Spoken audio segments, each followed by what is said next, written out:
Hey everybody, this is Ryan Rush, and I am back with some more ParanorMAIL. No, like for real though, I've got one for you guys that this is probably the craziest one I've gotten, period. This is nuts, okay? Uh, I'll just start out by reading it because, man, this one is wild. Okay. Dear Ryan, this is the weirdest, most frightening thing that's ever happened to me, and I might have become a missing 411 if my friends had not been there. About 12 years ago, we were hiking on a trail in a local mountain here in upstate New York. It was a nice day, and I was behind everyone else on the trail when I noticed something moving out of the corner of my eye, about 20 yards off trail. I stopped and looked, then yelled at my friends to wait a second. It was like they did not even hear me, though. I was only about 15 yards from them, so they should have heard me clearly. I assumed they were just preoccupied chatting or something, and paid it no mind. After all, I am an Eagle Scout and can easily handle myself in the wilderness. I looked off in the spot where I saw movement, and I noticed a green cone that did not look natural sticking up about 10 inches out of the top of a bush. It started moving up and down and to the sides a little in a random order. It looked like something was under it moving it around. I had never seen anything like it. I stepped closer till I was probably 10 yards from it, and it suddenly popped up out of the bush, and I still cannot believe what I saw. It was a green face and head with a cone hat that nearly matched its skin. It looked a lot like the leprechaun from those old horror movies, only green with a pointed hat like a garden gnome. I was scared as hell. I tried to yell, but realized I couldn't make a sound at all. Then he completely stepped out of the bush, and he was just like a little man that stood about 3 feet tall and looked very old. I was frozen, like actually frozen. I don't know if it was fear or if he had me under some kind of spell or what, but I could not move. He starts walking toward me, and he started whistling what sounded like a Celtic or medieval song. This completely terrified me, and I actually lost control of my bladder. He was wearing clothing that looked like something a hillbilly would wear, kind of like a jumpsuit made of burlap, but it was also all green. The only thing that was not green was his beard, which was long and scraggly and dark brown. His eyes were proportionate to his face, but the pupil area looked larger than a human's. I stood there mute and immobilized while he approached me. When he was about 10 feet away, I heard one of my friends yelling my name, and right then the little leprechaun man jumped in the air and effing disappeared.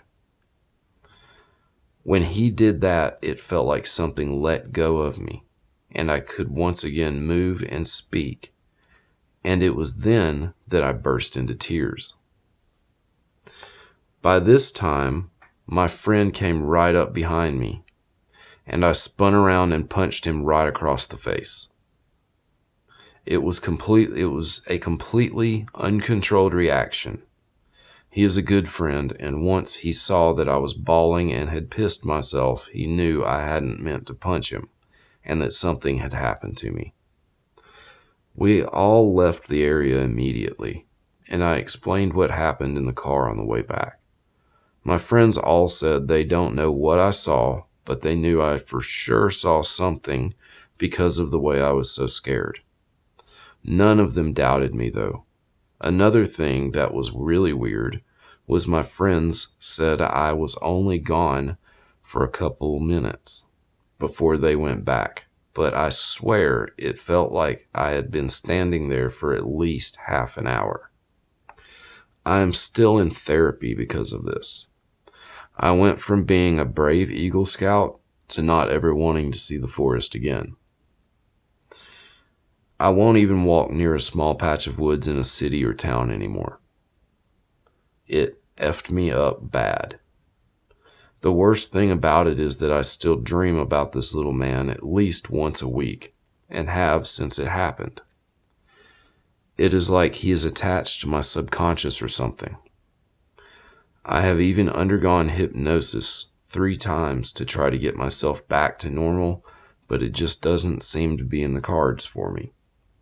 I only found out about missing 411 around a year and a half ago, and that is what led me to your channel to begin with, because of the podcast you did on it. I really think I was going to be taken. I actually can't believe I wasn't.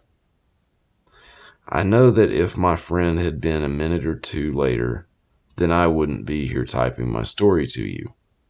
Please share this with your audience, but I've kept my name out of it because, for one, I don't want people to think I'm totally psychotic, and 2, because it's embarrassing as hell for a 27-year-old to admit he peed his pants,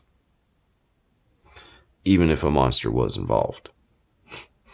After your show on the little people, I knew I had to share this. I have really gotten into your show and just keeps getting better and better. Thank you, Ryan.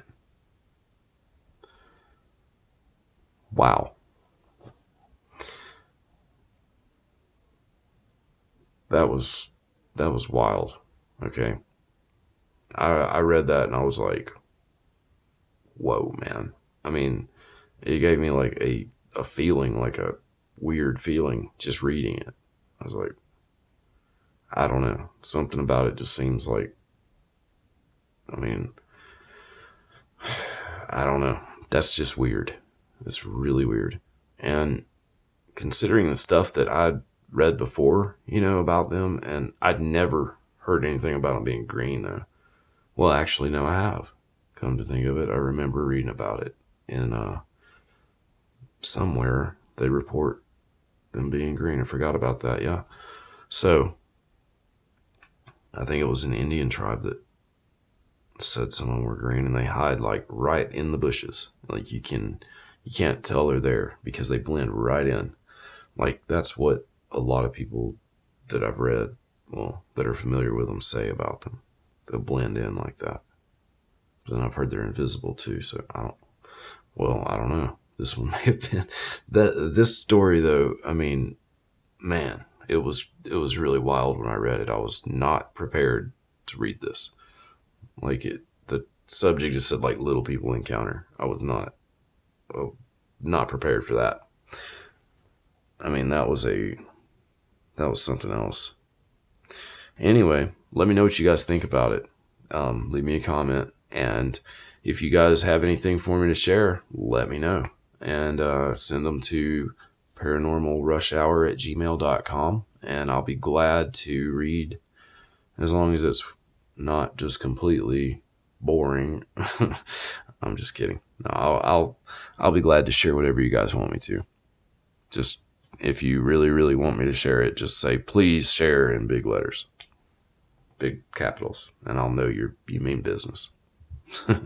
All right. Anyway, I'm gonna let that one sink in for a little bit. So let me know, guys, if you have anything you want me to put out there for you. I'll be glad to. Till next time, stay safe, everybody.